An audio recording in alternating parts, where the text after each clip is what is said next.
Hello and thanks for stopping by. This is Vampire Survivors for PC, and it's currently an early access release game from a company called Ponkel. Early access really means they're still working on the game, although right now, with the exception of there being no official ending, this game feels fairly robust. They seem to be adding bits and pieces here and there, and I have to say it's pretty engaging as it is right now. It'll be great to see what else they develop for it. I've dropped more than a dozen hours into this game so far. It's just fun. It's also a genre I've not really played before, or at least not quite like this. It's basically a horde game, and it's crossed with a bullet hell type of environment.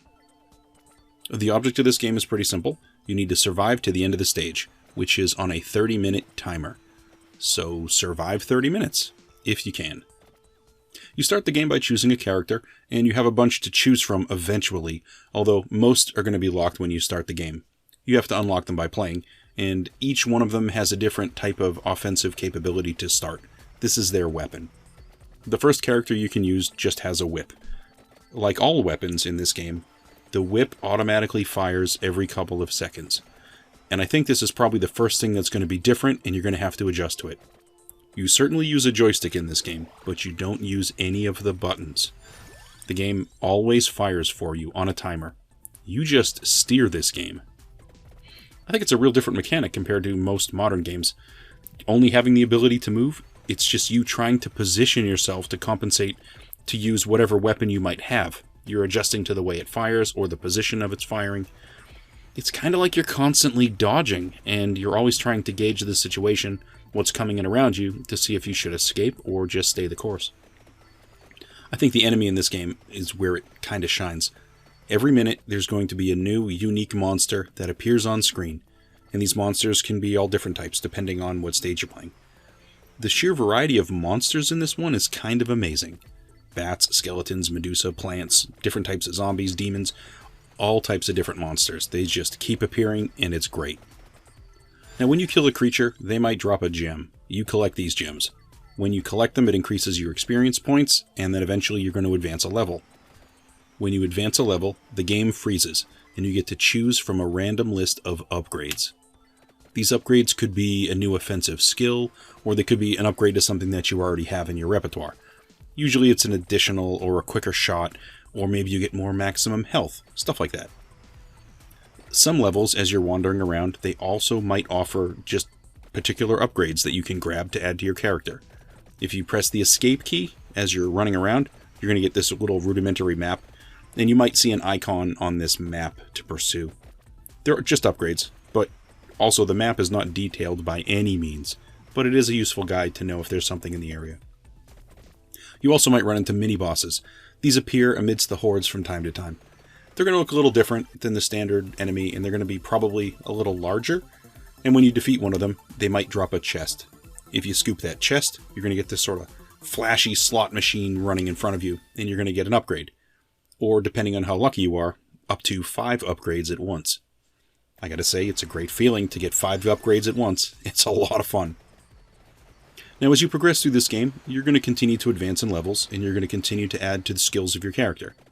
It's going to make you more formidable fighting a horde, hopefully, and if you choose complementary abilities, it will generally benefit you and keep you on top of the danger that's happening.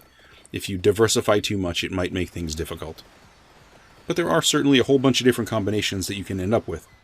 I seem to gravitate to particular skills over time, or at least the ones you start to understand more. I think the fun of this game is trying to upgrade these skills and just see how far they can actually go, and to see exactly how much destruction they're going to offer. The upgrade paths for some of these are not always clear either. It's not just a matter of getting as many as you can in a particular category. To maximize a particular skill, you might need to have a specific secondary skill, and then the combination together might allow you to get to a maximum rank. This is sort of something you're going to figure out along the way, and when it happens, it's a lot of fun. It just becomes total chaos, and there are hundreds of enemies piling on top of you on screen, and it's just you running back and forth, obliterating everything. When you start a game, the first minute of the game in particular, your character is going to be really weak. It's going to be you running around doing your best just to try to level up and get another ability. The first few minutes in particular, especially when you're new to the game, it's a real scramble. You're just racing around to try to kill as many creatures as you can, just with the hopes of trying to get a couple of levels ahead before that minute barrier shifts. It's just you trying to stay ahead of the difficulty curve, because every minute the enemies are going to adjust and they become more difficult. And there are going to be more of them. It's going to be pretty clear when you pass a minute mark, because the new monsters that show up, they're always swarming towards you, and they're going to look more difficult, and they're going to be more difficult to kill. Now, the theming of this game, it's a monster theme, and it's kind of a classic sort of theming, I think. We're talking more of a medieval setting than anything. I would also be negligent to not mention that the first character that you can play, Antonio, is basically in the style of Simon Belmont from Castlevania. Some of the monsters that show up in the game, too, they're similar to ones you'd see in the Castlevania games, although this is definitely 100% a completely different game. It plays nothing like Castlevania.